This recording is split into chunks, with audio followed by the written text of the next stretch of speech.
live? I don't know. Are we live? I don't know. Are we? Oh my God! What did you do? What do you mean? What did I do? I'm looking at the background. It's hot. It is pretty. It is pretty. It's all colorful now.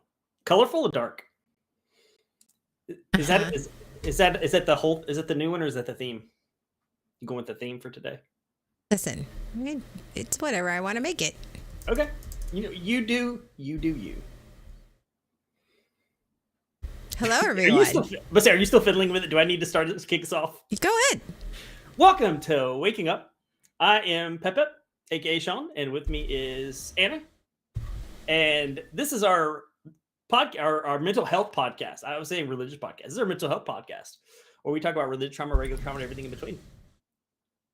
That's about as far as I get into it before I completely start stumbling over myself, because words are hard. Okay. Words are hard. Yes. I mean, I can keep going if you want me to. All right. Oh, my you want me God. to? Okay. Sean's been a little triggered this weekend, so he is off his game. I'm a little off.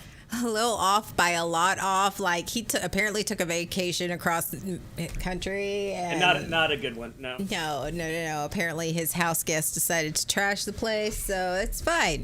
It's fine. So here on, we'll get into that. Yes, here, we will. Well, here on Waking Up, we're not here to bash anyone's faith or religion. We think faith and religion are beautiful things when done in a mentally and emotionally healthy manner. Anything said on this podcast is our own personal opinions. It's our editorial comments, our own personal experience, points of views. We are not professionals, so please do not take anything said on this podcast as medical advice in any way, shape, or form. This is for entertainment purposes only. I guess we gotta say it like that. Sure. Yeah. Yes. Entertainment only. Entertainment purposes Are you not? only. Are you not entertained? Not entertained. But we do have information if you do need to get in touch with somebody who is a professional and is a professional mental health practitioner. So please contact us on our Discord, and we will be glad to get you in touch with those who can help you in the ways that you need. Sean and I grew up as Southern Baptist in the 90s, back when, and if you those who don't know, Southern Baptist is a conservative, strict evangelical denomination of the Protestant faith, and they have We used to say back when we were growing up, they used to do these things, but they've kind of come full circle and they're doing it again. They have. Oh my God, yeah. I decided not to wear any makeup today, so I am looking all sorts of beat up. Like, No, you're not. You're not at all. oh yeah, it's fine. Oh, But you know, it's fine. This is how you take me. Raw and unedited. I did do my hair. That's about as far as I got. So it's fine. Looks good. Get it all curly. Yeah. Yeah. All right, Sean. This is who we are. This is what we do. All right. Oh, today's topic. Oh my God. Today's topic. Hi, Nerdy Will. The Hey, Nerdy haunting Will. of who I used to be. Well, I decided. Because apparently the ghost of Tanis! It's fun. Hi, Tanis. The ghosts of trauma past apparently this past week have been rearing its ugly head for me, and so it's just like, And me. and apparently for Sean too. Apparently for me, yeah. I feel like we were experiencing two different types of trauma ghosts. So yeah. I feel like this one goes two different directions. One is our ghosts are visiting us, and another is our ghosts are kind of visiting other people, and we're watching them. Yeah, I mean, okay, so it's like, it's very much what we mean is like being confronted with like this very specific type of like emotion, and it's not even just that you feel. It's like secondhand embarrassment almost. For me, it is. It's like that secondhand embarrassment where you are watching somebody in your orbit, whether it be somebody you know or somebody like, just in random, like you're in a coffee shop and you're overhearing them, and you can hear everything, like the way what they're talking, their behaviors, their mannerisms, the things that they're saying, and you go, oh, it's like that horror moment where it's just like, don't go up the stairs. don't do it. Don't do it. It's like you're yelling at this movie screen Stop and you're just splitting like, up. don't do it. Don't split the party. What are you doing? Why are you going in the house? Run away. Like that whole feeling you get when you watch a horror movie. It's the same thing, but watching somebody else in their trauma, and you're like, you're reliving. Ooh, yeah. And it's that cringe, almost horror feeling. You feel it almost like you can see what's happening. You can see what's going to happen. It's almost you're almost being an oracle in that moment, going, "Oh God, this is not going to go well." Don't do it. You're like, don't do it. Don't do it. Please Don't do it. Why are you showering? The killer's inside the house. You know that gut feeling you have that something doesn't feel right? That's probably a sign for you to get the fuck out. But you're in a cabin in the woods and no cell signal. Probably don't go get laid. That's not a good idea. Yes. Okay. So, what was like one of your worst like haunting moments? Like that time you watched somebody reenact your own bad choices and you just went, no. Oh, hey, Asta. Hi, Asta. No, I think our time changes next week. Yes. I think it's November, first week in November. Yes. The one that comes to mind first is actually a relative of mine, a niece. She announced soon after graduating high school, she announced that her and her high school boyfriend were engaged. And because they were perfect for each other and blah. And I was like, oh God, I got engaged soon after graduating high school. In my first year in college, I got engaged. That did not last, but I did. Because I thought I knew. I thought I was like, yeah, I'm sure this is the person I'm going to marry. Like, we're perfect for each other. Same. Yeah. Same. So I'm they're announcing it, they're all excited, and the family's excited for them, and I'm like, you guys have no idea who you are and who they are. At 18, 19 years of age, you don't have a clue who you are. But the thing is, though, is that like, yeah, we feel that way, but then it's just like you struggle. You struggle with do I give them advice? Do I give them advice, or do I just keep my mouth shut? And that's a really hard, like. It is. It absolutely is. Like, am I just my thought is like, am I just jaded? Maybe Yes. I'm wrong.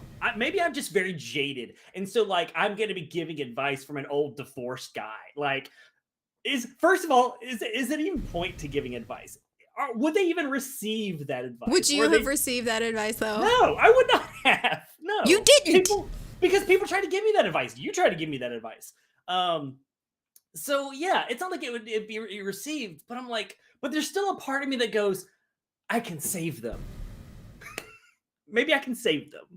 But you have that whole feeling of when you see that, and you're just like, you feel bad for him because like it's like, I know what that feeling like. They're all like, whatever. I know what that is. I know what they're going through. And then you feel that feeling of cringe. So you have like empathy and then cringe. And then because you feel the cringe, then all of a sudden you feel triggered. And it's like this unholy trinity of like, it's that empathy plus cringe plus trigger, that unholy trinity. Because I suddenly the ghost of young adult past suddenly reappears and goes, here I am, I was this person, I was them. Hi, it's that haunting in the mirror when you see in the movies and you're like, I close the mirror and there they are right behind me. Yeah, I didn't ask for this. We try to keep our mouth shut and it feels like they know when we are trying to, so they ramp up the cringe. Yes, they try to convince us that they're different, that they know they're different. It's different. Maybe they are different. Okay. All right.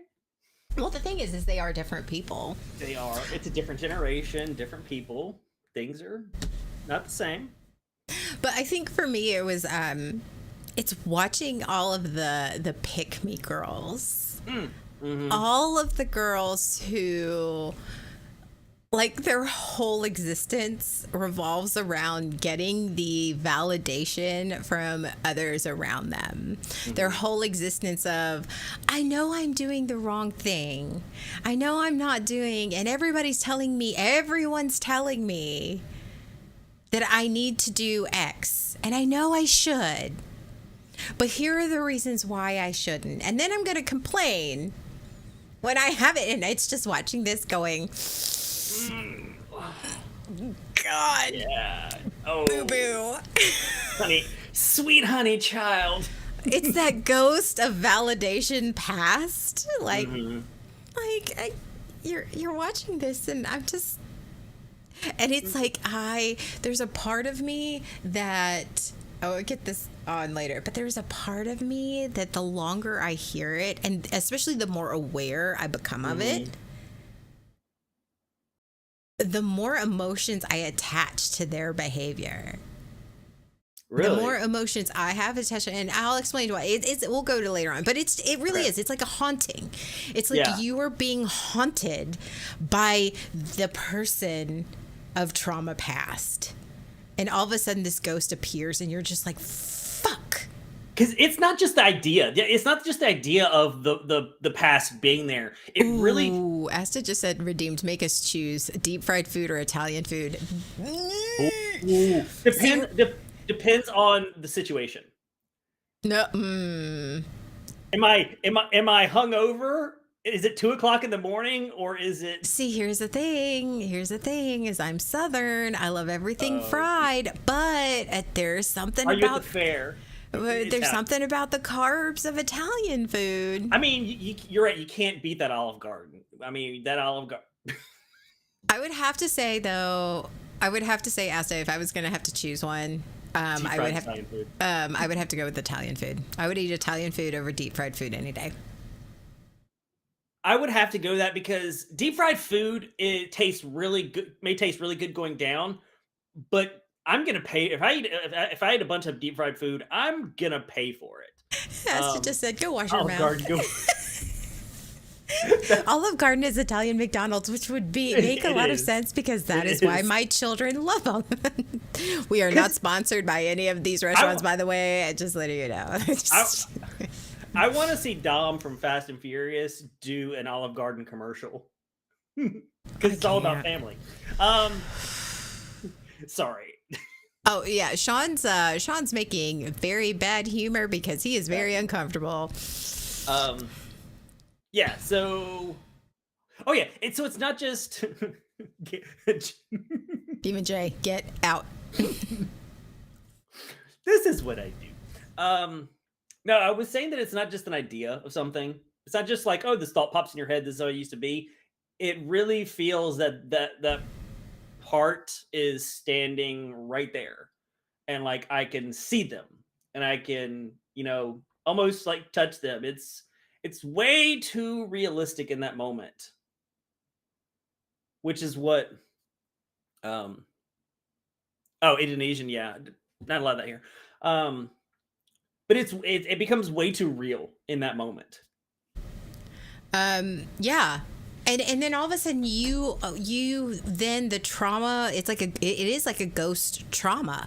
And it's like, it's not necessarily that you're suffering a PTSD moment, because that's not it. It's just that you are feeling like almost like that residual like that ick of seeing yourself from a different point of view, and you're not seeing them per se, because you're not at that point. Once you start empathizing and putting yourself in their shoes, you're no longer, it is like that horror movie of, you're in your own living room and you're safe and nothing's gonna grab you, but you are feeling that anxiety and that terror, like you were in the film and something's gonna bother you. It's that same similar feeling.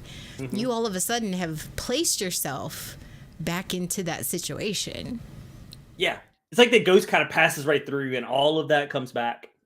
Yeah. All of the way you felt and so it's the way you see yourself in that moment comes back. Very it's very I don't know, visceral. No, Yeah, it's visceral. yeah, it's very visceral and like it's not just like it's not just a passing. It's like the ghost passes through and you get all these reactions. Your body reacts to it. It's the same way. It's the ghost of your past passes through you and you're like, oh god, oh I You're felt like, that. yeah, and then you're It's like, gonna and then take all a of a minute. sudden you're left with that residual, like, I get like It feels uncomfortable. cringe. Yeah, It's cringe. Yeah. cringe. It's that secondhand, almost like for me, it's not even like it's secondhand embarrassment, which then turns into anger. Ooh, yeah. Because it gets like over time, like you get that because it gets angry because you're reliving it and you're angry. And it's like, okay, am I angry at them or am I angry at myself?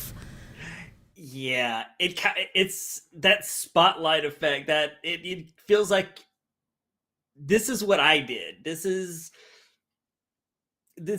what I was like and how and what I did. I did these things. I did exactly what's happening. And then you start to doubt yourself Ugh. because you're confronted with this ghost and you're wondering because it's this like, because, as they say, ghost, if you believe in those, or spirits or energies or whatever, like it's that unfinished business. It's that residual. It's not the actual thing. It's the residual leftover things.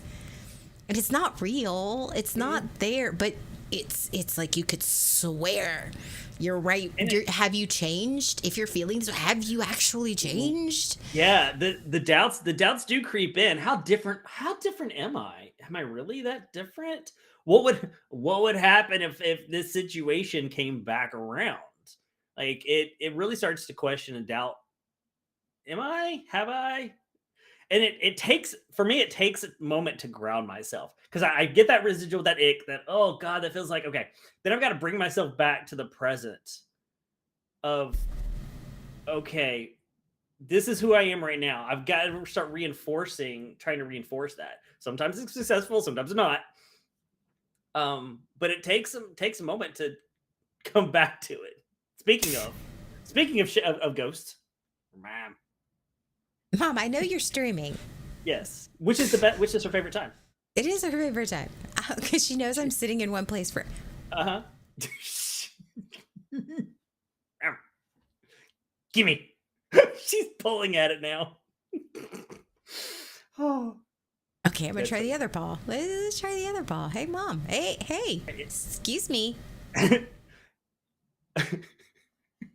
You really aren't letting go, are you? She's not. And mission accomplished. No. Okay. Hi. All right, and you won't even let me pet you. All right, that's fine. Anyway, okay. So.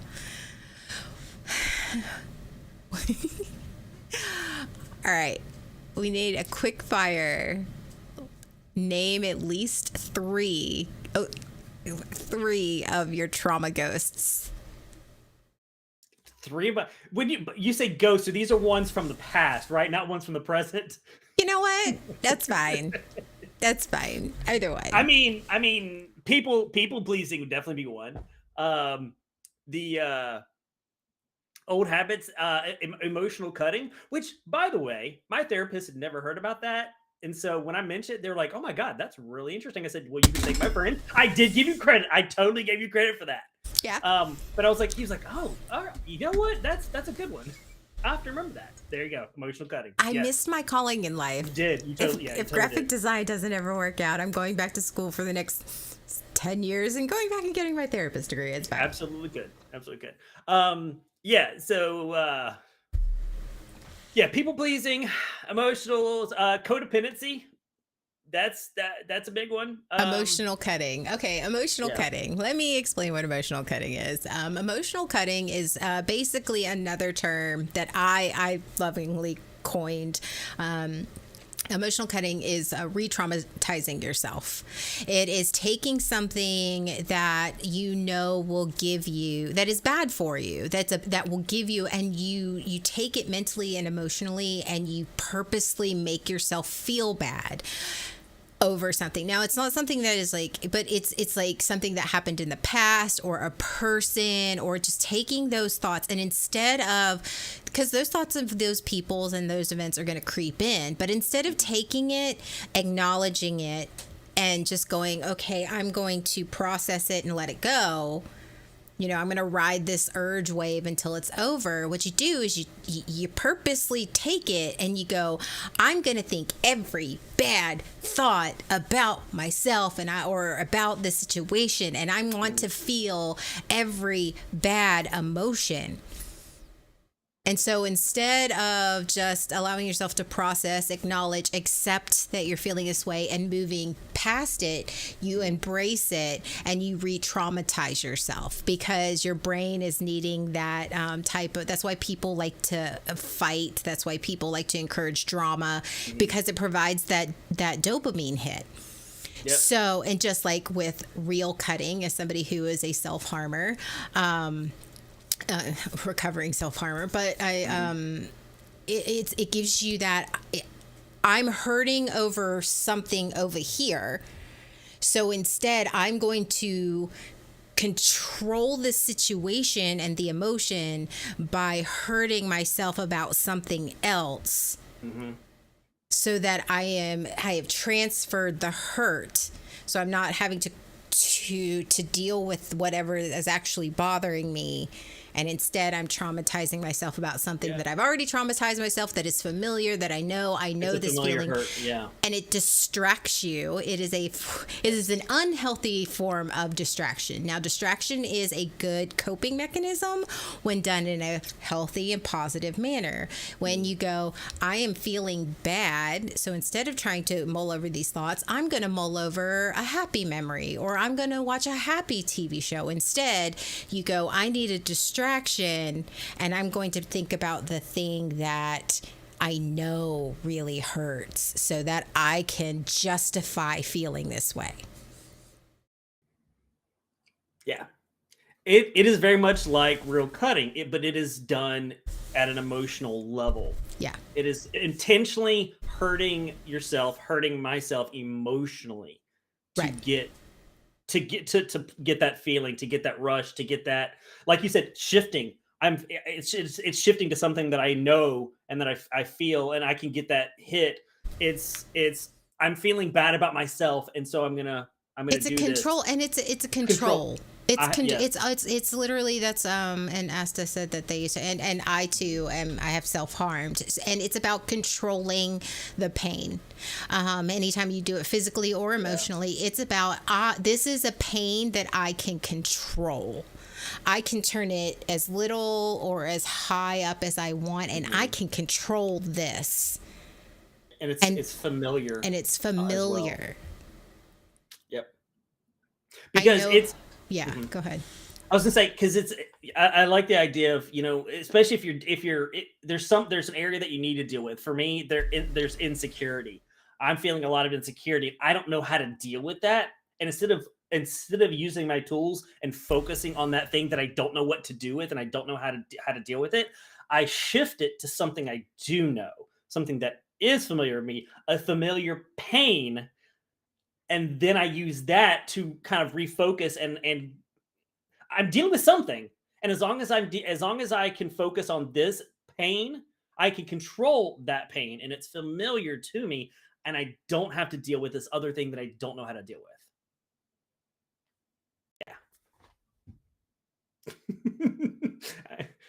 And well, is that what I do to myself in my mind? I definitely need to think about that. Yes, and I mean, I'm just as guilty of that.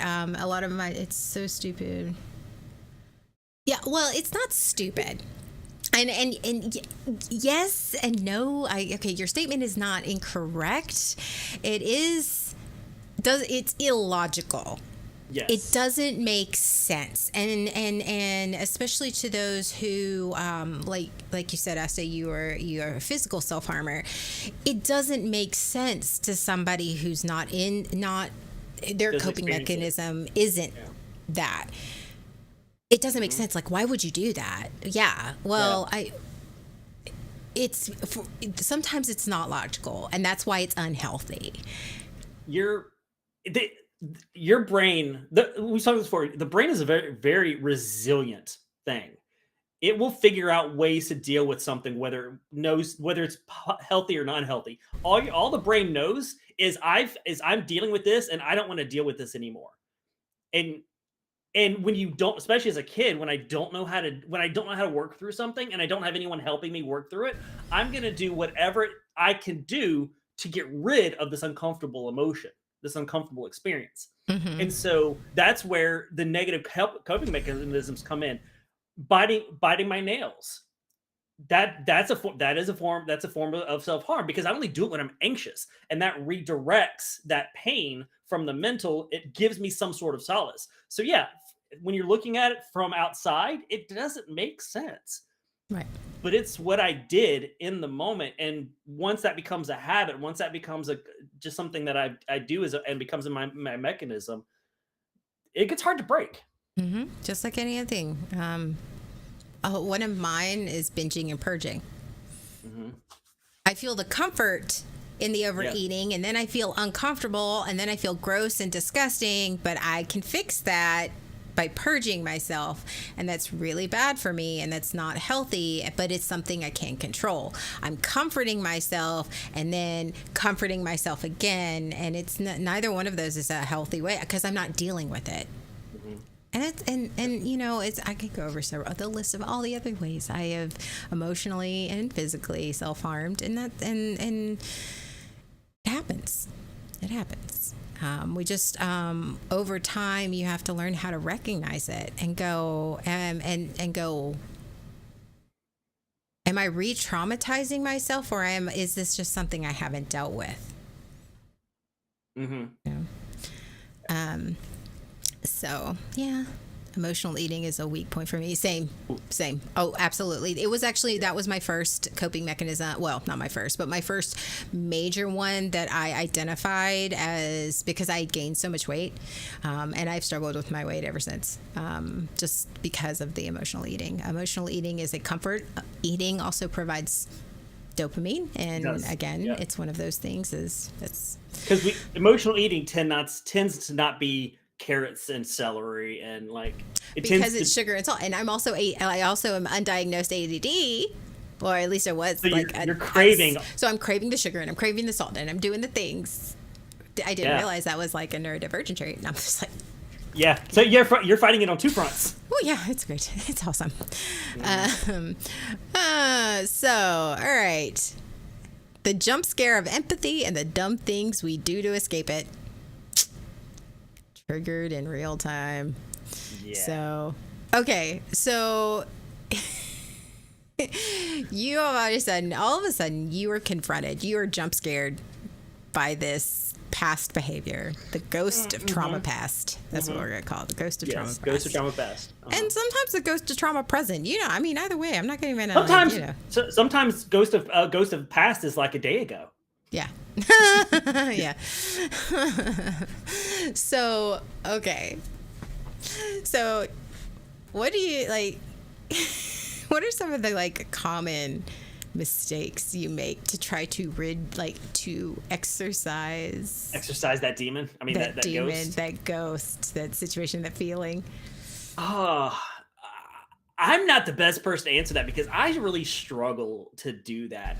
I tend to hang out with a ghost. That's something that's difficult. I'll often hang out with my ghost. You know this to be true though, right? I do. I'm like, oh, hey, how's it going? Let's sit down and play cards. How you been?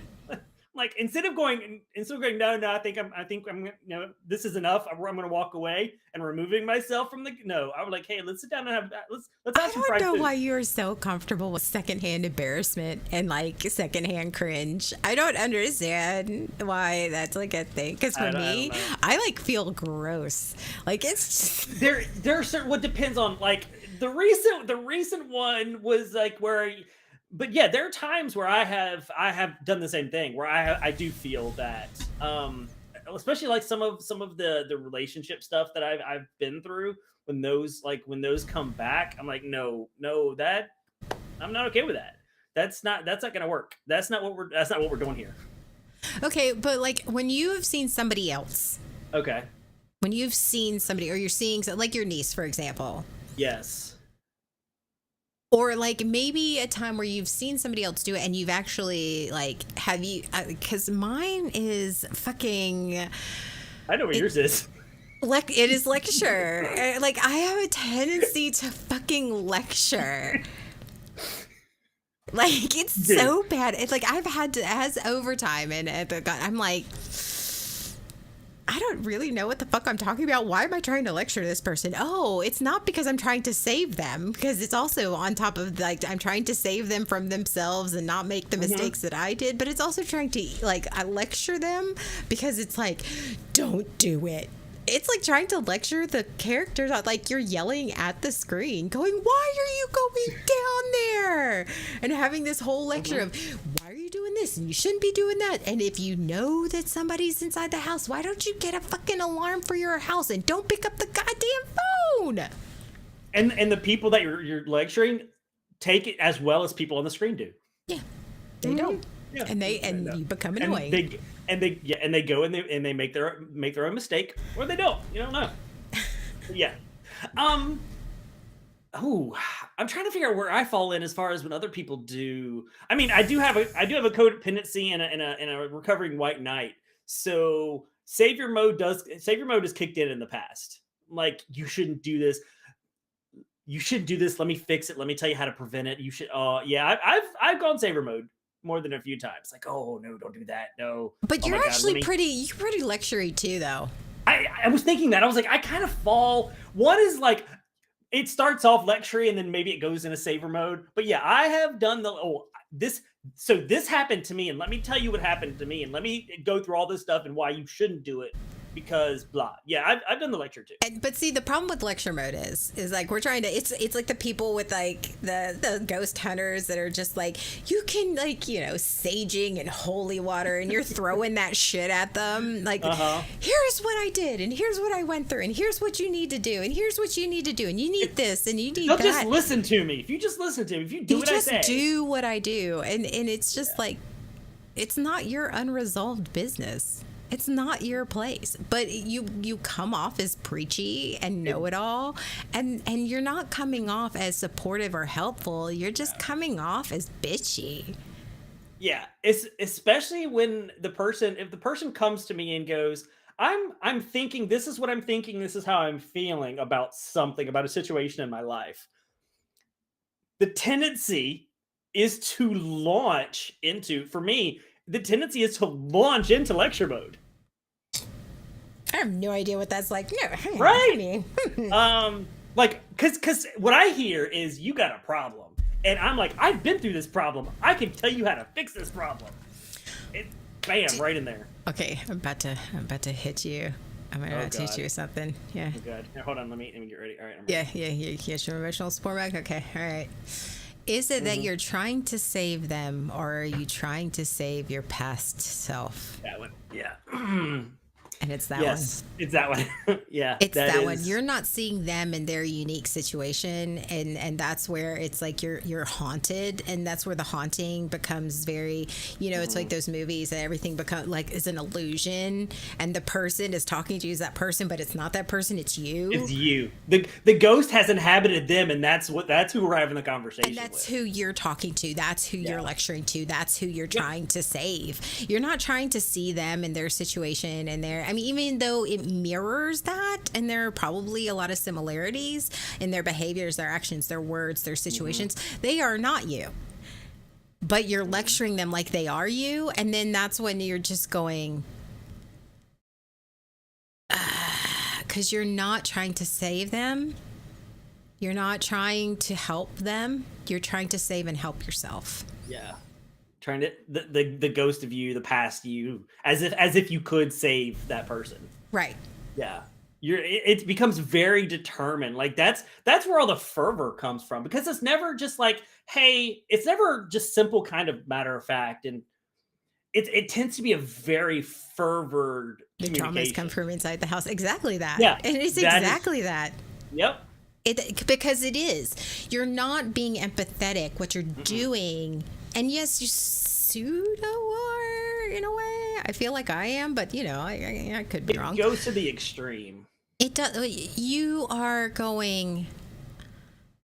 It's that again. It's that secondhand cringe. It's that secondhand embarrassment. It's that shame. You are trying to, because you're feeling that shame. What that cringe is the shame of seeing yourself Yeah. on the outside. Yep. You're seeing the mistakes that you made, and you are mentally, maybe not specific situations, but you are seeing the overall and feeling the overall shame and guilt of making those choices and decisions. And you're trying to save yourself and assuage that feeling of shame and guilt and cringe that you're feeling in that moment by being confronted with a behavior. Yep. And it's sort of hard. You're like, because you want to save that person, because you want to save yourself. Yeah. So you would say you're projecting your ghost onto the other person. But am I projecting? Yay, I'm a size 6.5. Okay, so anyway, but yeah, you are projecting, but at the same time, it's not. It's just watching a mirror. It's like the alternate universe. It's watching a mirror of the same behavior. And which triggers that emotional part of you that it still haunts you. Because we know how that turned out for us. And we assume we know how that's going to turn out for the other person. So we are telling them that if you continue going down this road, you continue making these choices, this is what's going to happen to you. But we don't really know. We think we do. Right. And you also, we might be like, right. We might not be. You're telling yourself, okay, well, but what we forget is that we only know this because we came out the other side. Mm-hmm. And that's the whole thing, is like we only recognize the cringe and the hauntingly uneasy behaviors of someone else, of your person past, because we did make those mistakes. We grew because of those mistakes. Yes. We grew because that part of yourself that is haunting you, you recognize it as not you anymore. That's a good point. And that's like where I have to sit and I have to go, it's okay, I am feeling uneasy and I'm feeling all of this. And it's one of those, you can't cringe and feel the shame at something that you still are. That's a good point. And but it's still difficult. Yeah. Oh yeah, absolutely. It's also difficult to see it and let it go and not do one of those things. Right. Not lecture, not try to save them. Because we know what we went through and we're like, "Oh, if we could just save them, we can save ourselves." Yeah, but it's like, it's so hard for me, okay? And I know it's hard for you in the same aspect. I'm going to assume it's as difficult for you. But because the white knight, the rescuer, the people pleaser, and we try to do, but it's like, it is so difficult to sit and watch that play out and not do anything about it. Yeah. And it's that difficult of, I know how you can have a better life. I know how it Yeah. is. Like I Yeah. like almost. If you do this, if I say something, I can make their lives better. And then like here's one I have to fight against. Telling the martyrdom hero stories and hoping that they get it. Oh, tell how those things happened to you and how they affected you. Yeah. Right. Well, when I was doing this and I did this And I and was I your did age. this and well, not even just I was your age, but when I was in that situation, I did this and this and this, and it becomes then that it becomes about me. And then again, I am still not being empathetic. I am not being compassionate. I am not being supportive. What I'm doing again is trying to banish that feeling of shame and almost like I'm trying to tell myself, remind myself That you and have, that yeah. I've changed, that I've grown, Yeah. that it's okay, that you're You're gonna be, proving it. You're trying to prove it to yourself. right. You're trying to deal with your own shame of what happened, what you did by telling yourself, by telling them, which is actually telling yourself what you've done and how you've dealt with it and how much you've grown since then. How much better you are now than you were. Yes, and so it's like then all of a sudden, like I am. It becomes. I try to make it about me, and my martyrdom, and my Your life. It becomes well. You turn the situation into you. You take over. right. Instead of being that friend, or instead of helping that person, or instead of being compassionate and empathetic to that person. And how do we know that the thing that we're doing by trying to save them or help them isn't actually making it worse? But and 9 times out of 10, it usually is It probably because is. then you have to stop and think: would I have listened to me? And how would Right. I feel if I was getting the same type of lecture or help or stories? Because a lot of times they're If not going to it's hear you anyway. especially if it's unsolicited, and that's kind of most of what we're talking about. We're not talking about when they ask us. So have we dealt with that before? Because then they're actually wanting to listen. Most of the time is we don't even wait for that. I don't even wait for that. They have a problem. Bam! I'm gonna throw But myself in sometimes, there. even when they ask, have I dealt with it? Yeah. I think, and that again, that's another thing that I'm having to confront myself with because I'm a little Miss Know-It-all. I have been all my life, and like I've dealt with like What? I know it's a shock. That's saying. No surprise. I know, but it's having to go. Oh, well, yes, I've dealt with it, and here's all the things that I did. But you have like I've had to be really conscious and aware when somebody does ask me if how have I experienced something like that and what I would do in this situation, because that's a very slippery slope. What would you do in this situation? Because that could set you up to be a scapegoat. Well, I did what you said, and it was that's a good point. you know, You're right. I did how you did it, and it turned out worse for me. Well, and you have to like, I would say, okay, well, I can tell you how. I know, clutch your pearls. It's like I have to be really conscious about it when somebody's asking for my advice, and I'm gonna go, okay, well, this is just what I experienced. This is what happened to me. This is how I dealt with it. This is how it worked out for me. This is how it didn't work out for me. And I have to also remind myself and remind them, you're in a different situation. It looks the same, but it isn't the same. And it's like, oh my God, I'm going to use this analogy that the boss of my company used, and I'm almost ashamed I'm going to use it, but it's the perfect analogy right now.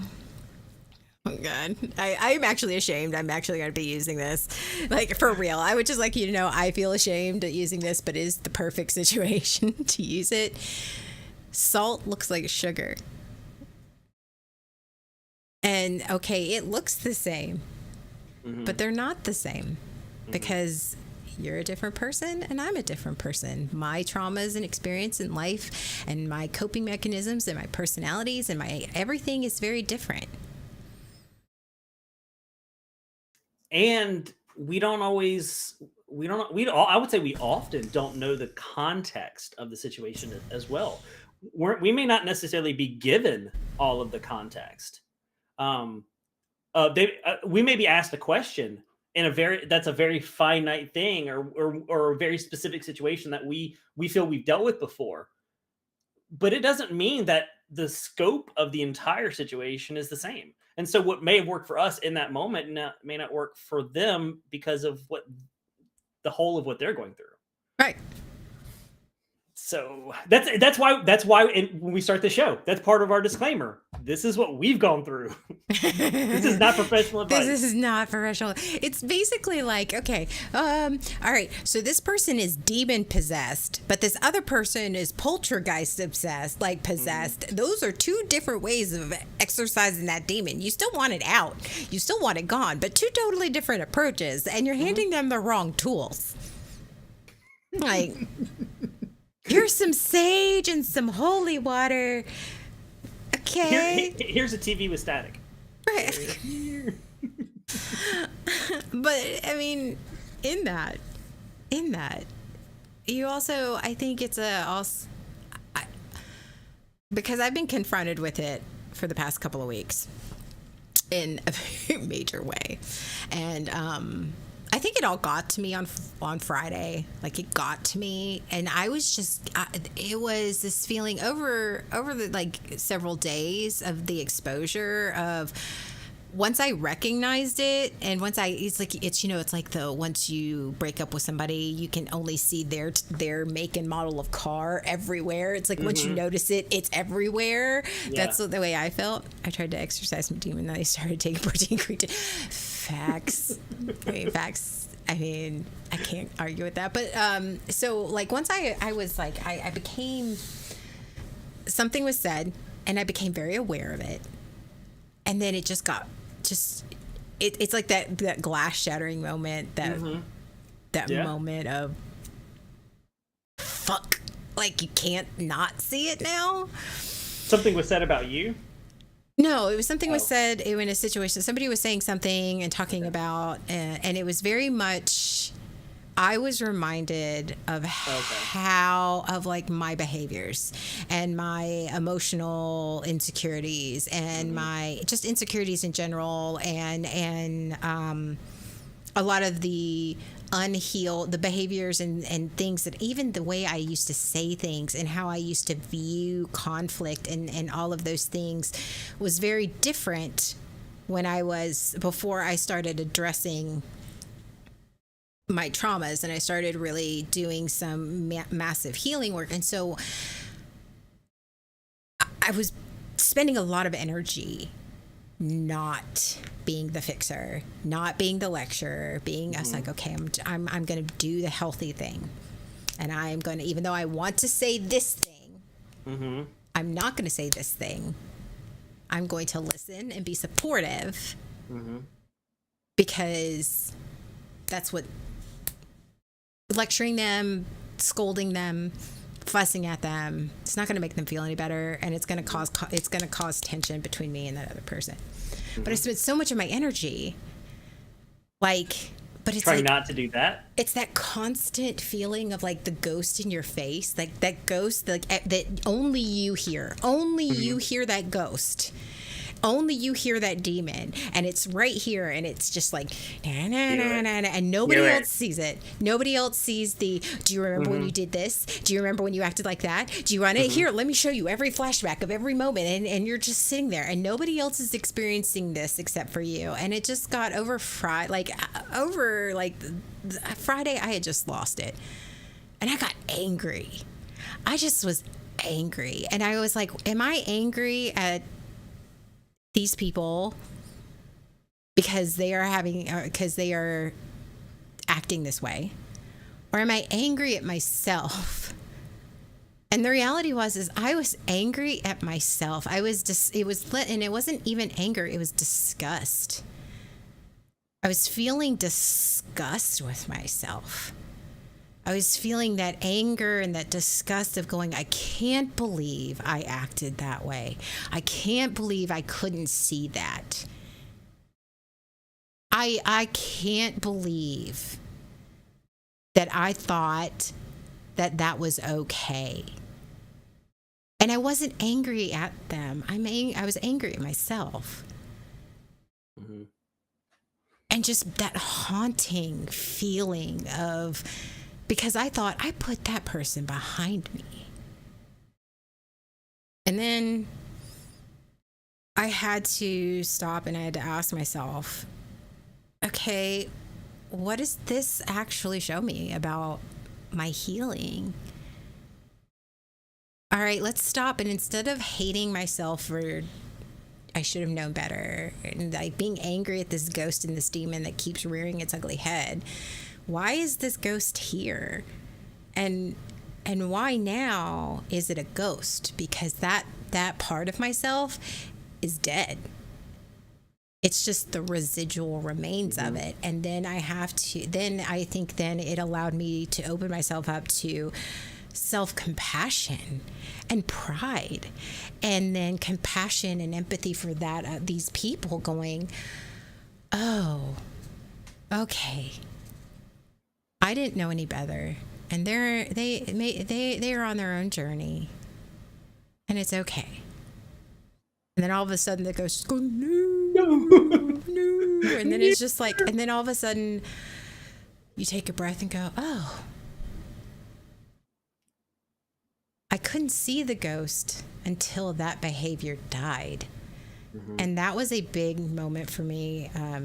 Actually, it was Friday night after I was just done processing being angry. And that's what we sort of have to introduce ourselves for.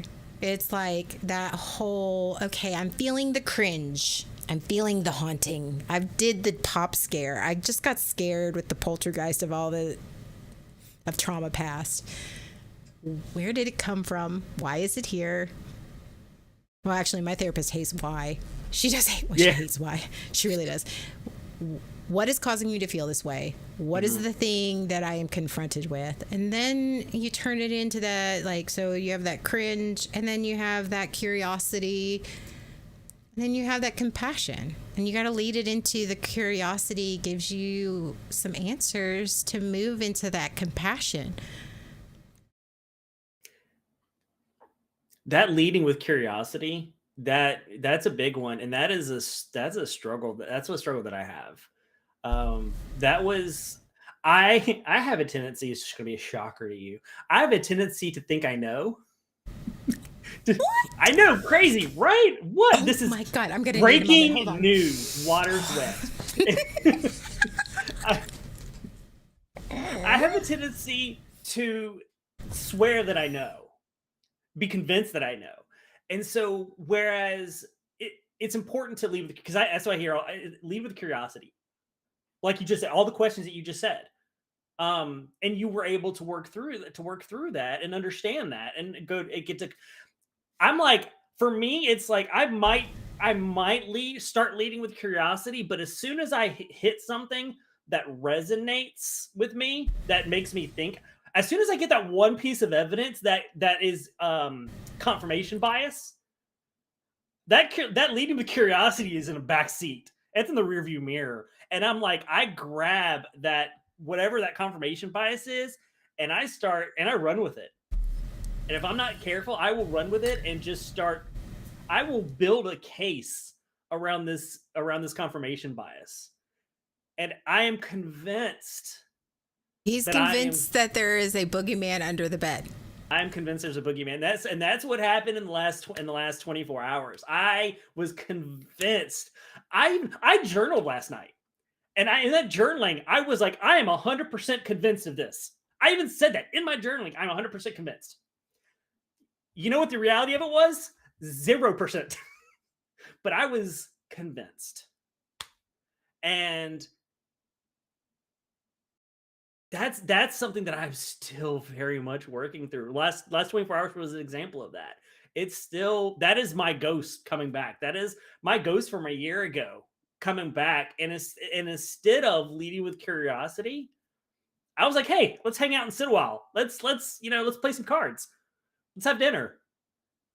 and it just got worse. Here's an animal sacrifice. Here, you Exactly, hungry? yes. He's like, let me sweep Let's this spill some salt blood. away. I know this salt is here to protect me, but I'm going to sweep it away. Let you in. Yeah, right. It's like the vampire showing up at the door, and they're not allowed in until you invite them in, and they show up, and you're standing there and you're staring at them. And I'm like, what are you doing here? Sean goes, come on in. Come on in. Right here. Come on in. Here's a wrist. It's all warm and cozy. Here's a treat. You need something? Let me show you around. Yeah. That is. But that's very. It happens though. It happens, and I think that we all experience that. The monster under the bed. I mean, I'm convinced there's a monster under the bed. And we won't put our feet on the floor, and we feel that fear, and we feel the anxiety because we are convinced. Yep. And you're haunted by the trauma, and you're haunted by that, and feeling like I haven't changed. If I'm feeling haunted by this, if I'm feeling bad by this, I must not have changed. And that's not the case. You're human. Yeah. That's like the ghost. That's the ghost thinking the ghost is real. That's the ghost going, yeah, I'm not a ghost. I'm real. I'm an actual person. I'm who you were, and we're real. No, you are a ghost. You're the past, and I don't have to sit and hang out with you. Yeah. Oh my God. I never even thought about that. It is the ghost that shows up, and they're like doing their thing. I see dead people. Right. Exactly. It's exactly like that. They're just doing their thing like they normally do, because they don't know that they're a ghost. They just know that they exist. Yeah. You got monsters in your bed. I got aliens in my basement. They don't know. They don't know. They think that they're completely normal like you are. But if we lean into that, that's where the danger becomes, because they are a ghost. If we give them more credence, if we lean into them and start believing that, then we are letting that old self into our Calvino. Calvino. Fucking shit. Jeez. Nope. Nope. No. I have so many not politically correct comments, but I am not getting canceled. So we're going to keep moving on. We're not going to give anybody sound bites. Wow. No, keeping the comments to myself. Yeah. Keeping them to yourself. Yeah. There's also that moment where you turn around looking for the ghost is there, and then you turn around looking for that ghost, and the ghost is not there. The ghost has just disappeared. And there's that feeling when you do that feeling, that kind of that relief, for that exhale of breath that happens to me. And like, oh, the ghost's gone. They're not here anymore. New BuzzFeed upgrade. Oh my God. You guys are too much. They are. I love our community. I do. Team AOA for the win, I guess. Yes. Sometimes it's really hard. Yeah, I'm going to say sometimes it's really hard. Sometimes it's not quite so hard. Sometimes the ghosts are just annoying. And I do hear voices sometimes that I know I have auditory hallucinations. You know what? So does my youngest hatchling. We had to work on that with some of her medications. And yeah, it's a thing. And again, she could have sworn, like, they are loud, and they are like, they are real to her. Mm-hmm. Just like your ghosts of your past are real to you. They are ghosts of who you were. And some of them are not friendly ghosts. Some of them are not Casper. You know, you get hit with, especially with my kids, I see ghosts of who I was And a lot of times it's like, I used to do that as a kid. And you're just like, or they talk about things in middle school, like all the middle school drama and all this stuff. And I'm just like, you'll be fine. I mean, I do try to acknowledge and validate because, Sure. that's what but like, you'll be fine. It's middle school. You'll be fine. Like you get hit with those. And I know it's going to get more the older they get and the more they experience. But then you get hit with those poltergeists that are mean and they're angry and they're ugly and they're scary. And they refuse to leave. And they refuse to leave. And you are faced with that ghost of who you used to be. And it makes you feel all of the things. For me, I feel the shame because my life is a lot about shame. And that's when I feel the cringe, that's what I'm feeling. And when I feel the urge to lecture and to just say, or even I have to catch myself to not be mean, like passive aggressive snarky, because I can absolutely just be passive aggressive snarky and like that ain't gonna go over well either. Like I'm like, to me, but put the phone down. That's what I tell myself whenever I'm in that. Put the phone down. There's a lot of it because I have to be really careful and worded because it'll just fall out of my mouth and I'll be like, fuck. So when I can feel myself in that, I try to keep my mouth shut. I try to be as quiet as possible. And it's not because I'm trying to censor myself. I'm trying to really process and be like, is this me confronting them in a situation or this person in this situation? Or am I confronting the trauma that has been poked and the ghost of who I was? Am I really making that snarky comment towards them or am I making that snarky comment towards me? Yeah. Is it lashing out? Is it I'm feeling hurt and defensive, so I'm going to attack back? Where's it coming from? As to saying, most of the times I hear them in depressive. Yes. And same for my youngest. Yes.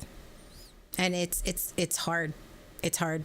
I know the way she was describing it. It's really difficult because your reality is shaken.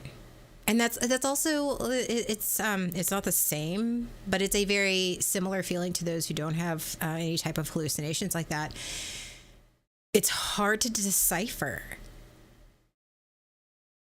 That's why we want to fix it. That's why our first urge is to fix it, is because it's hard to decipher. Am I feeling this way because I'm empathizing with them, or am I feeling this way because I'm trying to save myself? Mm-hmm. And most of the time when I'm asking myself that question, because that's where you lead with curiosity. When I'm asking myself that question, we want the answer to be because I'm empathizing and trying to help them. But the reality is 9 times out of 10, I'm over here trying to save my past self.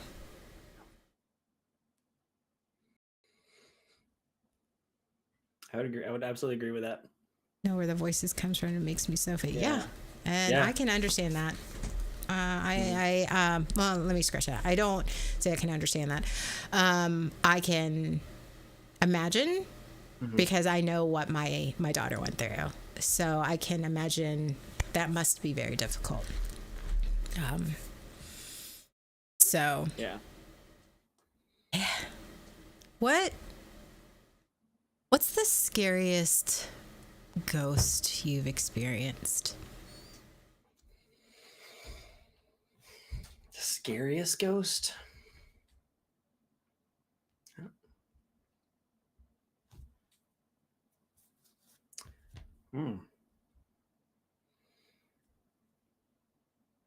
What's the ghost of yourself that shows up and frightens you the most? The one that tells me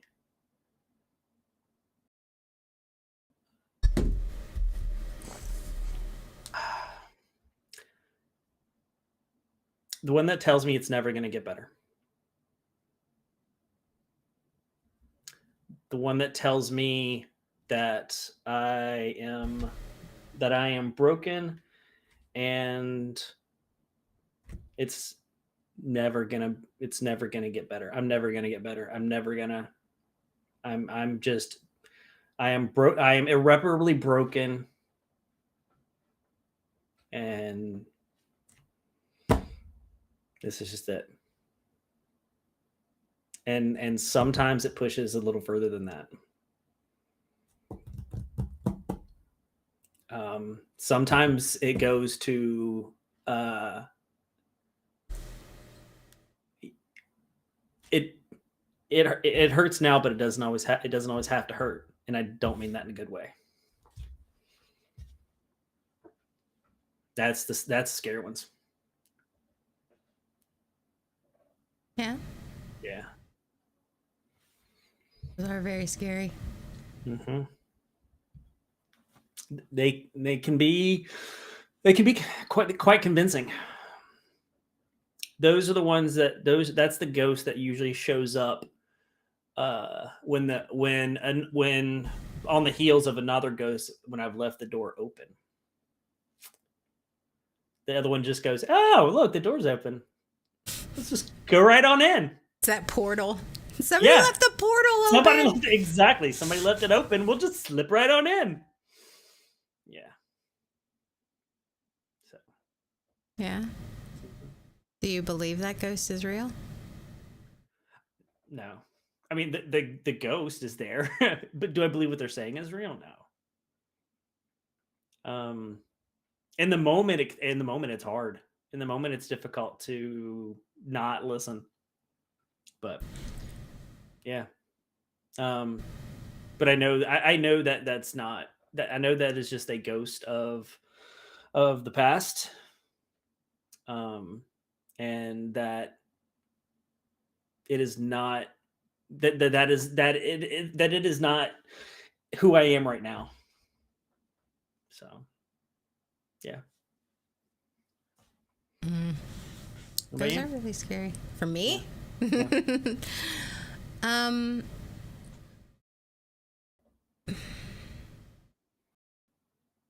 The scariest ghost that I have that I get confronted with my past self is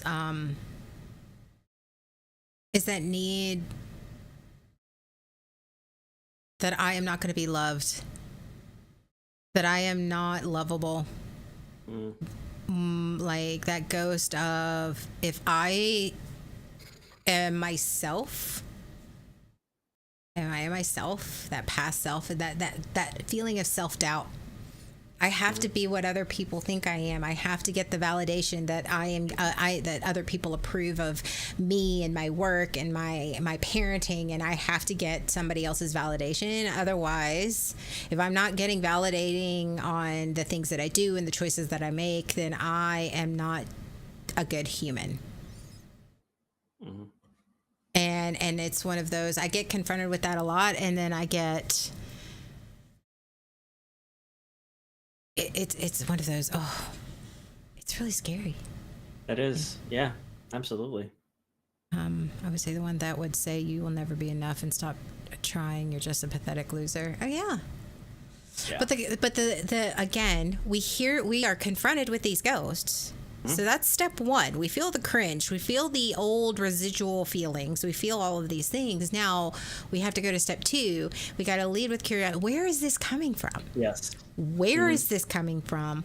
What happened that caused it? What is the situation that is like, and what can I do to process through this? Yeah. I don't have to accept that the ghost is real. The ghost is here. Yeah. Just because it thinks it's real doesn't make it real. Just because the ghost thinks it's alive doesn't mean that it's motherfucking alive. Mm-hmm. Absolutely. Yes.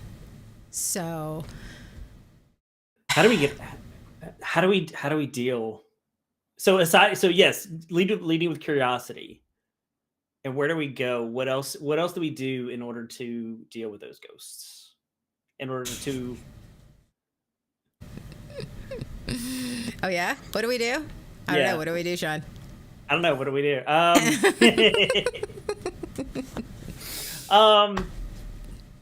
So sometimes it can be enough. Sometimes it can be enough to ignore the ghost, distract, um, to get it to go away.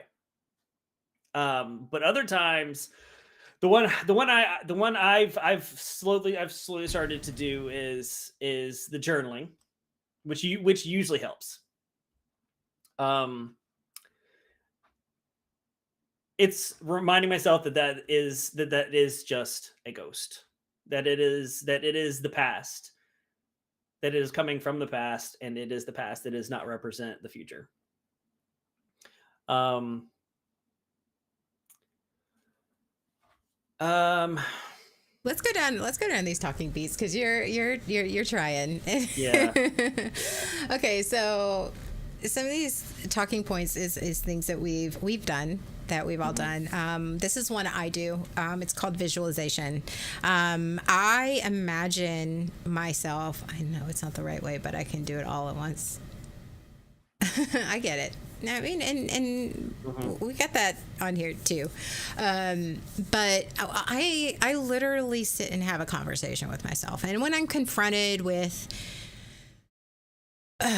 the person I used to be, and because I get angry, like I said, at this person, I get angry at myself. I get Mhm. disgusted with myself. I get disgusted with, I can't believe you were like that. I can't believe you thought that was okay. It's not compassion to myself. So instead, for me, I literally visualize myself in that era, whatever era I was in, whatever it was. Sometimes it's I was a kid, sometimes I was a teenager, sometimes it was 20s, sometimes it was 2 years ago. So, but really having that conversation of going, okay, all right, I see what you were trying to do. I see where you were at. And, and almost listening to yourself, listening to your past self, and then having that conversation. And I do. I will talk out loud to myself. I don't give a fuck. And just going, okay, I see why you were doing that. I see why you felt the need to do that. I can understand why you led that way. And it's okay.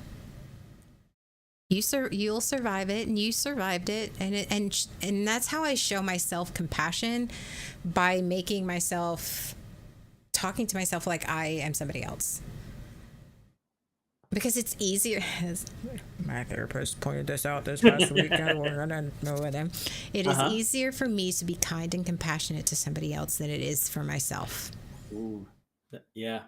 And this is That's why this technique works for me, mhm. because as a recovering people pleaser and somebody else, it is so much easier for me to imagine myself.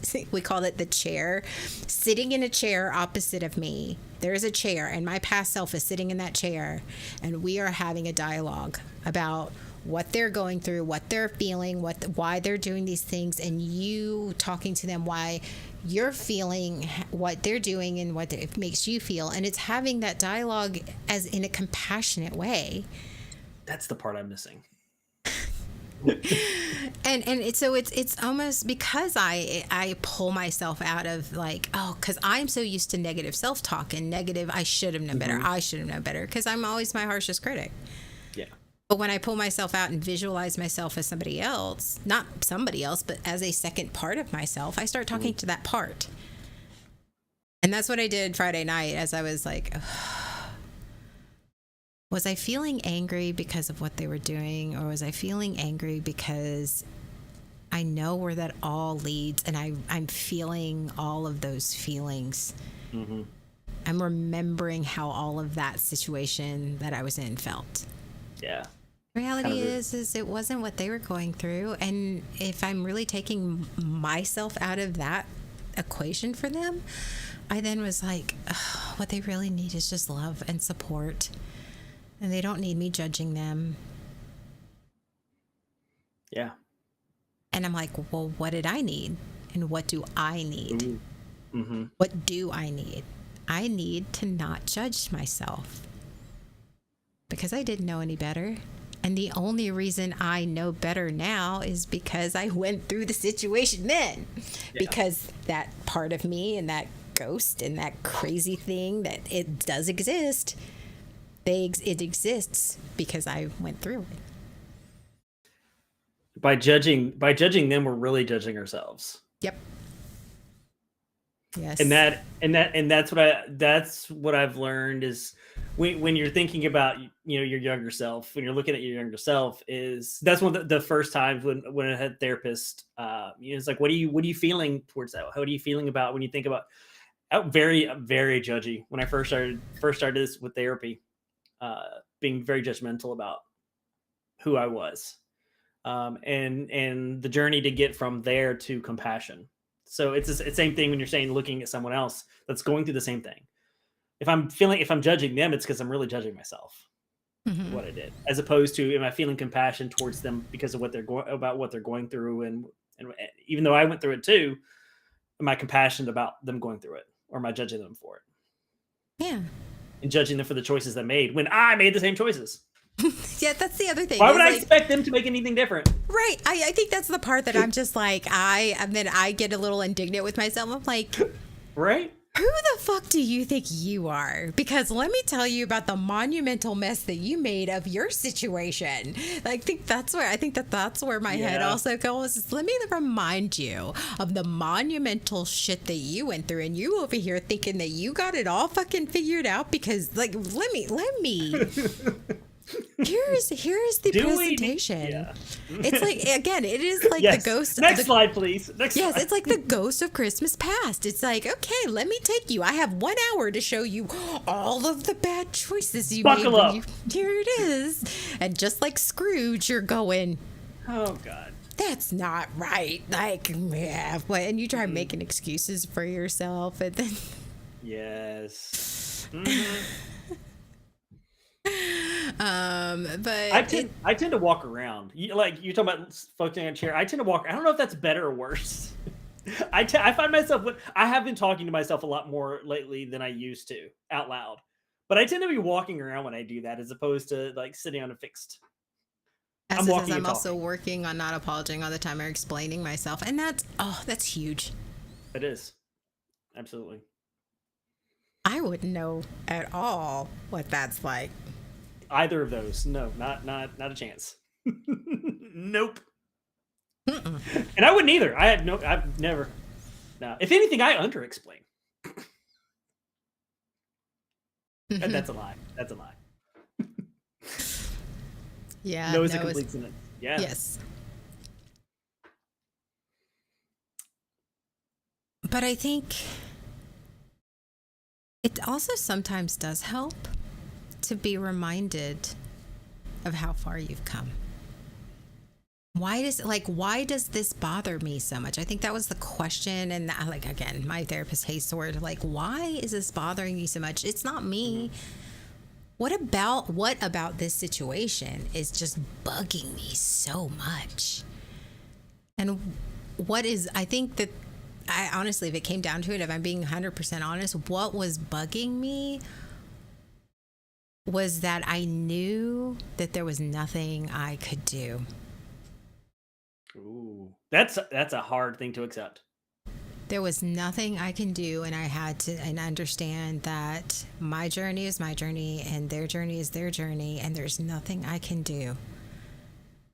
And I'm angry because these are people that I care about and I want to see happy.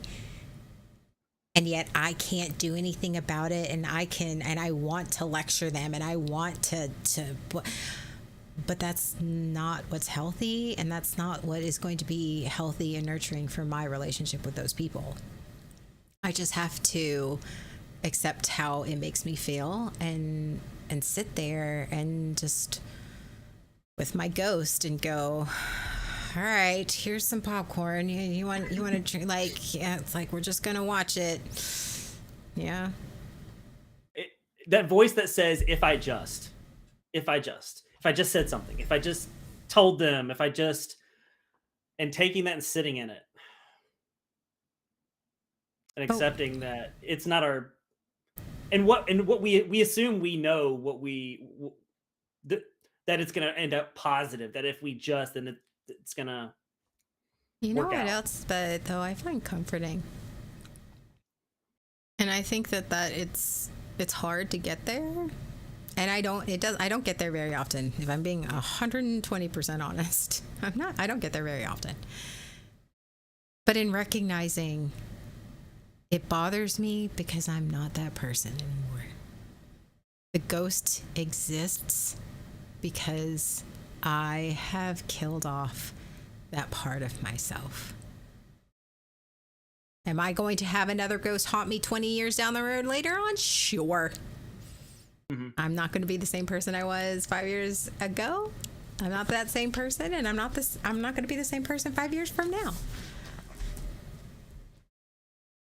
But I'm like, I recognize it because it's not me anymore.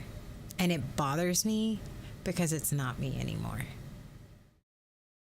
That bothers you that it's not you anymore? No, it bothers me.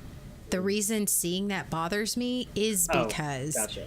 Okay. I'm not that person anymore. And then You can it turns it recognize that. around into a positive thing, because you can easily see that behavior and go, ugh, that used to be me. Gross. Ugh, I can't, ew. And then it can become very self-deprecating. It can become, you again, re-traumatizing, that self-cutting, or it become self what? Self-righteous. Yeah. Because we're always dealing with something. There's something in our lives right now that we're dealing with. No, I'm fine. You're fine. Yeah. Okay. Yeah. I'm not. So we're sitting in judgment. We're feeling self-righteous about this other situation in someone else's life. We have our own thing that we're dealing with right now. What about the future self in this moment here? At some point, our future self is going to be looking back and visited by the ghost of past, which is right now. And again, it's like the ghost of past, present, and future. So, like, Scrooge got visited by the ghost of Christmas past. You're confronted with this, but he also got confronted with the ghost of Christmas present, the things that are happening right now because of the choices that you're making, and you're hit with that reality. And the ghost of Christmas present becomes the ghost of Christmas past. Yeah. It's good. You're not perfect. No, not at all. Yeah. Okay. Name one moment where you realized that your haunting wasn't over. When you realized that the ghost... The haunting was over? Yeah. When the ghost is left. Like a specific moment, or like how it feels, or what the experience is? Either or. The experience is probably the anxiety. When the ghost is finally left, there's almost a feeling of like release, of like, I'm no longer being possessed by this ghost. That just kind of floods out, and I do not feel that intense anxiety and those intense uncomfortable emotions anymore. Mm-hmm. But the goal is to not let the ghost in the house. But when that ghost is there and they've left, that's usually the feeling that I experience. But there's depending upon what happened with the haunting, sometimes there's the shame that comes into play too, though. There's the like like in the last 24 hours, there's the haunting, and there's like, hey, you hung out for a while, and the ghost finally left, and like there's a relief the ghost finally left, but there's also a little bit of shame of, I let the ghost hang out, like the ghost stayed the night. That was a bad idea. And it's trying to be it's trying to be compassionate in that moment with myself in the present. Mm-hmm. That it happens. Sometimes those happen, and I can't change that it happened. Yeah. Yeah. What about you? I think for me, like,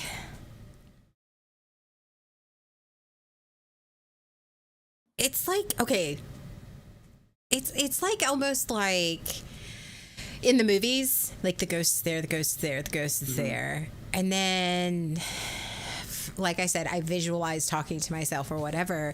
And that ghost finally comes to that acceptance point. That point that they have died and they have moved on and they are no longer in the present and that they need to move past. And it's that you're talking to them and then you come to that conclusion and compassion, and then all of a sudden it's gone.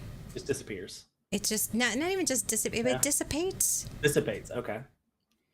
And you're sitting there and it's just like, hey, that happened. All right. I am changed because I felt this motion. I still have the feelings of where I was in feeling that feeling, but then it's like, okay, it's concluded. It has this moment in time has come to its end.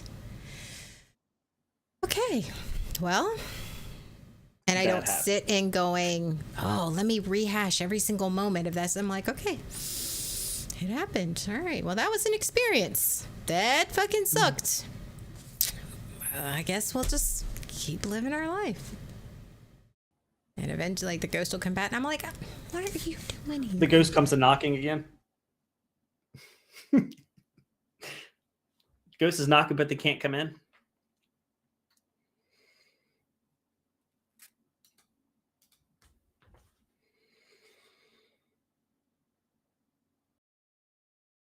I'm just thinking. What would you scream at the TV if you were watching? You're watching a horror scene from your life. We'll call it the horror scene, the scary scene, the scene of anticipation or the suspense scene. And we're all that. Don't go in the head. Like, what are you yelling at yourself from the outside? What are you yelling at yourself? What am I yelling at myself? Yeah. Stop going. Okay, couple things. First, stop going deeper in the house and get out. 2 is stop splitting up. The people that you're in, the people that are together in the scene in the movie, things usually work out better when they're all together in the scene and supporting each other. But when I know, I figured, yeah, I knew I'd get a reaction at some point. You'd be like, yeah, oh yeah, really? Yes. When you have the people around you supporting you, it tends to go better for the group than when the group goes out on their own. That's what I would be yelling at myself. Why are you going on your own? Why are you doing this by yourself? You got a whole group of people that are here that are going to help you out, and you're going that way on your own. You're gonna die. It's nice knowing you. Oh, you know what? I'm yelling at myself. You know what? Like, I am yelling at the TV. Like, I am like, stop being that girl. You are not a motherfucking damsel in goddamn distress. Oh, no. Like, fucking pick up. Sometimes you are very perfectly capable. Yeah. You are capable. What are you doing? Stop waiting for someone else to save you. Right. You are capable. Yep. There you go. Stop putting yourself in situations that are going to be dangerous for you. That too. Yeah. Stop pretending that you don't know what's gonna happen, and putting yourself. Don't walk into the same room as the killer knowing they're there. Yes. Don't stop investigating the sound.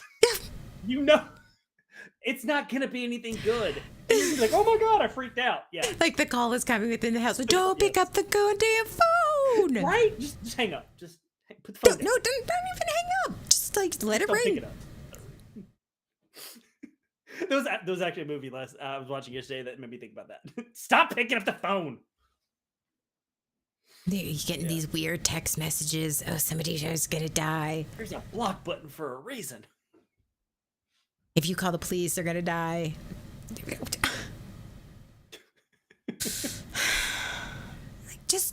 Just do. Just stop.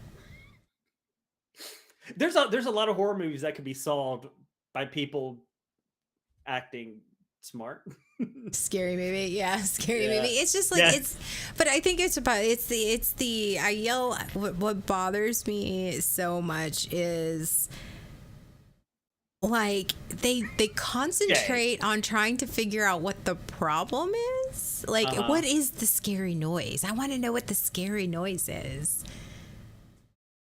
And I'm like, no, stop putting yourself in those situations. You don't have to know. Let's run into the barn with all the sharp objects that can kill me.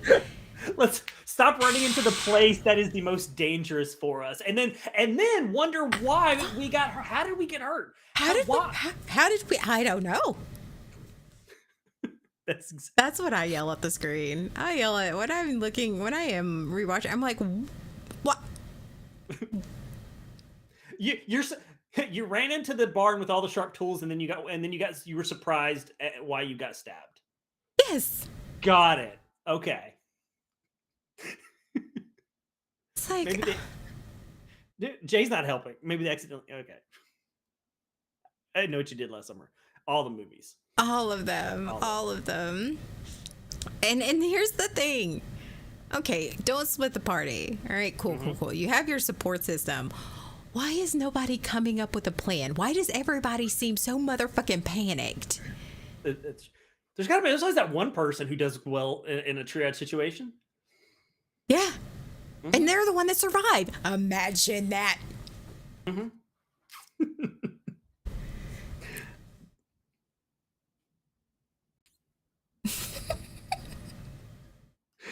Scary movies.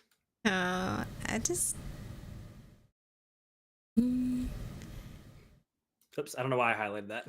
I know. I was like, what are you doing? Okay, I don't know. I'm just highlighting to highlight. I think it's easy. But okay, I'm going to go off on a side tangent here. I know but it's also easy to feel haunted by relationships past. Oh yeah, absolutely. Yes. Like this person, it's like, I am not going to do that because it's just like haunting. It's like, oh, it's like, okay, that's not the same. It's not the same. It's hard for that ghost, that ghost of relationship past. Those love to pop up and remind you of what it was like, what you did.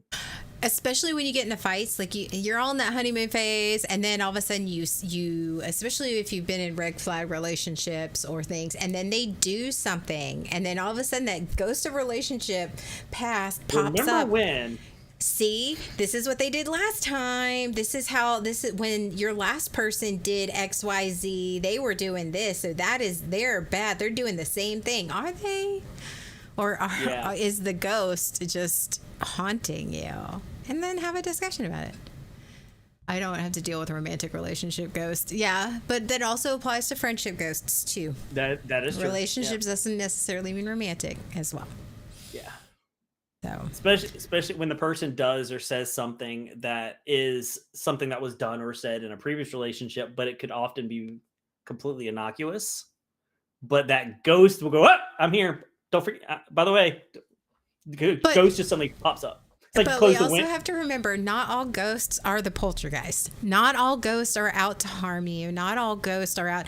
We have Gasper the Friendly Ghost. We have all these sorts of movies that like Ghost the movie. I mean, like you have all these also representations of ghosts that remind you that aren't out to hurt you. They're just a reminder. They're just this past self. They're just a reminder of who you were. They're not out to hurt you. They may be haunting you, but that doesn't necessarily mean they're out to hurt you. It just means it's a reminder. It's like maybe they pop back up and just go, "Hey, here's a reminder of how far you've come." That's a good point. And probably too much for others to deal with. I don't know if that's true or not, but I don't know your friend's situation, so. But I feel like it's situational. So, I mean, I wish I could say yes or no, Asta, in Yeah. that situation. But like I said, I mean, it's all. I don't know if that because I don't know if this is your situation or not. But I know when I feel because I have some abandonment wounds, so it's easy for me to go from zero to feeling ghosted, feeling unwanted, feeling abandoned. It's easier for me to go zero to that really fast. Um, Even when it's that's just my ghost haunting me because of it. Um, so that's what it is. That's what often I feel in my situation. But the big thing is to remember. I mean, every time that you are watching somebody repeat your old mistakes, just instead of choosing ego and indignation and even fear, say, okay, let's lead with some empathy and compassion, because I think your past self needs that. Are you confronting them? Are you confronting yourself? And I think with every time that ghost comes back up, I think you know, it gets a little, maybe not easier, but it gets at least you start training yourself and your skills for it not to be as scary. You know? Fewer jump scares from your ghosts. Fewer jump scares. If you know the jump scare is going to happen, if you know after a time, it's like walking through a haunted house, the same haunted house for like 10 times in a row. You know where the jump scare is going to come. You know who's going to do it. You know what's going to happen. And you get less frightened and surprised every time. So I have bad abandonment issues, so I know it can be a lot. I mean, maybe. Are you a lot? Or do you just have a lot that you're still working on? That's could be the case. Yeah. So, all right, Sean. You want to wrap us up? Wrap up for the week or for the episode? For the episode. Okay. Why don't you give us some Sean wisdom? Oh, you're expecting Sean wisdom right now? I am expecting Sean wisdom. Sorry, I think you're gonna be sorely disappointed because it's just gonna be reiterating. Have compassion and curiosity for your ghosts, because you will want that when you are the ghost to your future self. There you go. That's it. You guys can wrap it up. I wrapped it up. Oh, there you go. There you go. And now your moment of zen. All right. Your moment of zen. Shut up. Sorry. The Daily Show thing. Sorry. So the big thing is, healing doesn't mean that you're banishing the ghosts. It just means you're turning on the light and realize that you're the one that built the house. And the ghosts are part of your house. They live in the attic. Occasionally they'll come down. Warp it up. Don't want it any brightest. Wrap it up. Yeah, that's right. But all right, wrap up the week, Sean. Okay. All right, wrap up for the week. So tonight we have Let's Build with Pep with me. So that was not the right button. So come hang out with me tonight at 6:30. There we go, 6:30 Eastern on my channel during He's summer. trying to find the buttons. I'm trying to find the buttons. It takes a little bit. So yeah, come hang out. We're build Legos. We are going to be finishing the arcade machine right there. We're going to finish that today and maybe start our next one, depending on how things go. So that's tonight at 6:30 on my channel. And then on Tuesday, we have 3 Birds and a Dragon at 8:30 Eastern on the team_AOA channel. So that is where we roll a D20 and let it ruin our lives. Yeah. So yeah, we'll be jumping back in time next week, I think. So And then so that's Tuesday, and then don't forget to tune in for our good buddy Nev.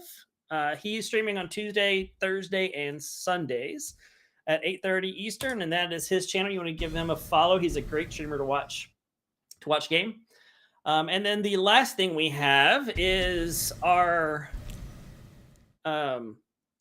He's trying to find the buttons. I am. I'm trying to find the buttons. Our veteran stream is on the 8th of November. I think we're going to be starting around 11 Eastern. I think is kind of where we settled, 10 o'clock Central, probably. Okay. So that's about, I think, where we're going to be. So come tune in on I think we'll probably be on we may be on different channels, depending upon what's going on. So just make sure you're following all of our channels so that you get notified. Yes, there's a lot of reasons why I'm single. And so that's a whole episode on its own. So come hang out with us as we raise money for the follow-on mission. There's a link to if you want to know more about their organization. So we're going to raise money. It's for veterans to help them after they've come back. And that will be 12. It's a 12-hour stream. We're raising money for them. So even if you can't donate, even if you're strapped, budget doesn't work for it, please just come out and hang out with us. We have a lot of fun things planned, not just gaming. We have a few other ideas that we're looking to do. So I think you guys will really enjoy it. Yeah, make sure you share. Whether you can join or not, make sure you share with other people. Let other people know so that they can join and support us and just have fun. There's a game we are going to play. yeah, we are. I'm excited about that one. Oh, let's just say we all have to work as a team. I got the hood. I'm responsible for the hood. But as many people as you can log in or spread the word, that would be most appreciative. These are amazing people. And we know that this organization actually has helped a couple friends of ours, and it's just, they are so great.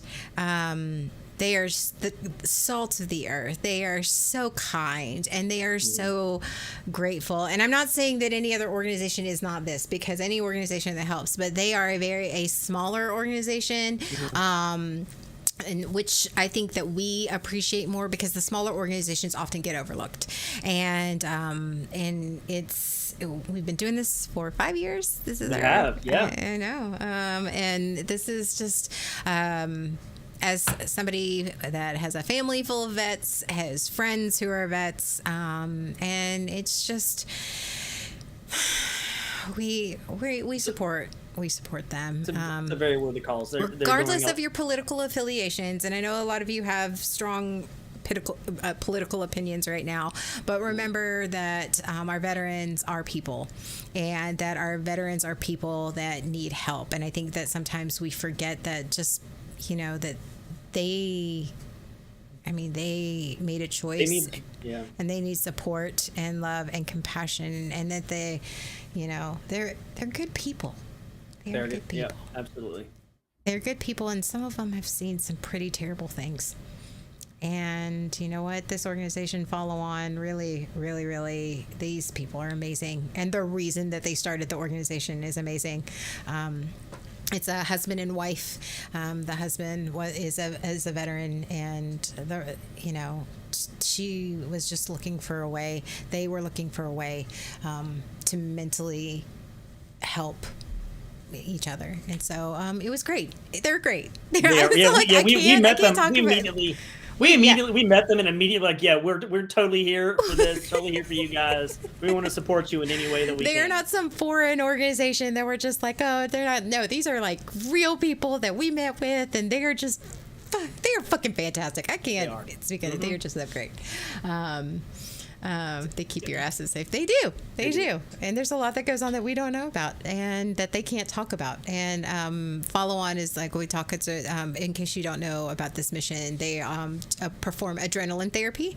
Now it's not like professional like mental health, but they understand that sometimes you need something to focus on, and they do it through racing, and they not just do like we're going to put them in cars. They like build the cars. So all of this money doesn't just go to, I'm just going to dump it into advertising or all this stuff. It goes into buying the suits, buying the car parts, buying the gas, the tires, like helping some of these people get to the races, and they're like, they form teams, and it's a bonding experience. And so it's, where your money's going because you can see where your money's going. And I think that's very important. And it's so much fun. Just buy them a tank of gas, Yeah, that's it. $20 will give them like a gallon of gas. Listen, or like a little bit more than a gallon of gas. But it's great. So please share. We're gonna start having some stuff that you can share on your social medias, and to help support that. So absolutely. All right, that's the week. That's the week. We'll see you later tonight for Pep's Let's build with me. Let's build. Come hang out. All right. And it's the arcade machine. Have a great week, everybody. Bye. Did you really just high five over me? No, we didn't. Okay, we're live. Hey. Hello. You don't even do that well from the front seat. Okay. The bear's coming with the carpet spoon. That's a straight up PBR for the table. Yeah. 3 of 3. I think it called. She ain't judging us at all.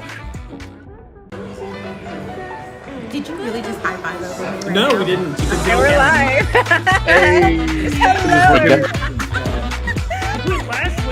You don't even do that well from the front seat. Okay. The bear's coming with the carpet spoon. That's a straight up PBR for the table. Yeah. 3 of 3. I think it called. She ain't judging us at all. Did you really just high five over me? No, we didn't. Okay, we're live. Hey. Hello. You don't even do that well from the front seat.